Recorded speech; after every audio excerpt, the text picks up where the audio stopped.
Hey everybody, so today I want to talk about the use of offensive and defensive plays. Now because Hogs of War is a turn-based strategy game, you want to be planning several moves ahead of your opponent. Turns can be broken down into two major categories of offensive and defensive. Offensive plays are where any form of damage is dealt to the enemy, including damage to vehicles.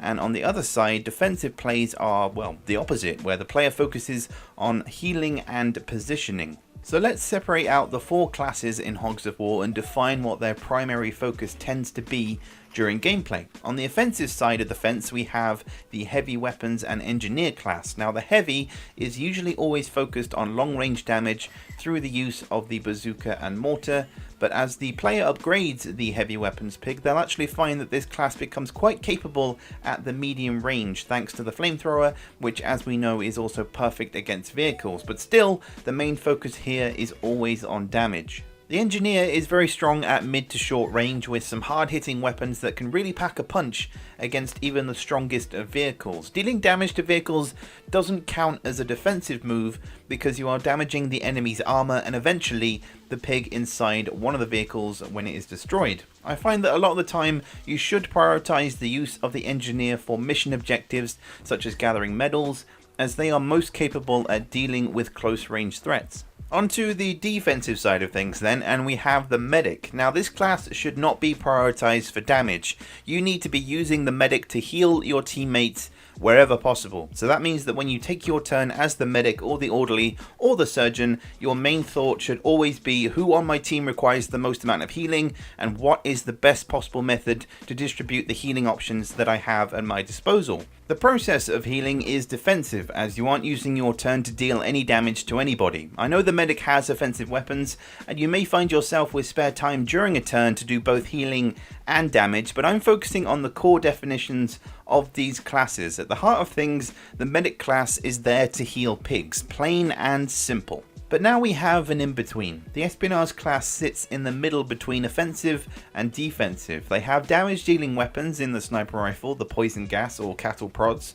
but then you have items like the hide and the pickpocket. The hide is a defensive ability, as it's used to protect the Espionage pig from being spotted by the enemy and from some kind of incoming damage. The pickpocket is also defensive, as you can use it to take items away from the enemy pigs, but you can then use their weapons against them, or you can maybe just keep hold of their weapons and disrupt them from actually dealing any damage in the long run, but overall the process of the pickpocket is solely defensive. As a very simplified overview, I have created this Venn diagram to give a visual representation of where each class sits. For me, this is where Hogs of War tends to stand out when compared to other turn-based shooters. The idea of classes gives more depth to the entire game. Defensive moves aren't just limited to the hide and pickpocket though, as repositioning is also a key component to this playstyle. The obvious one is the use of the special ops, which at its best can be used to transport you to any area of the map at the cost of your own turn,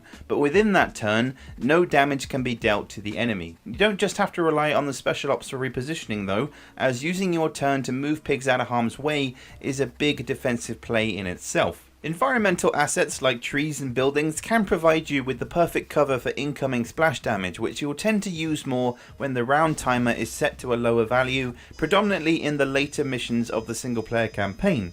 The overall time that you have on the clock can greatly affect your decision making when taking your turn. It makes you prioritize and take into account your current position, the enemies around you, and the amount of health that you may have. Collecting health crates, hiding behind cover, and jumping into shelters or vehicles to just use the armor available are all valid methods of defense.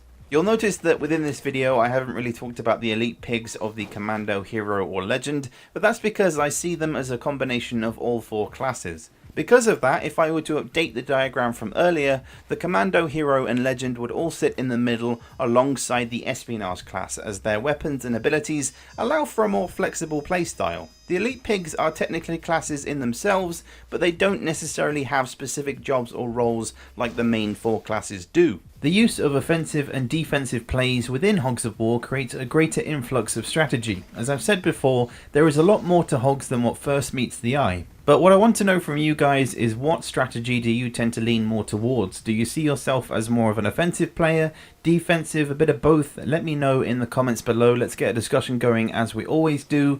And in the meantime, I will catch you guys later for some more Hogs of War content. So peace out, everybody. I'll catch you later for the next one.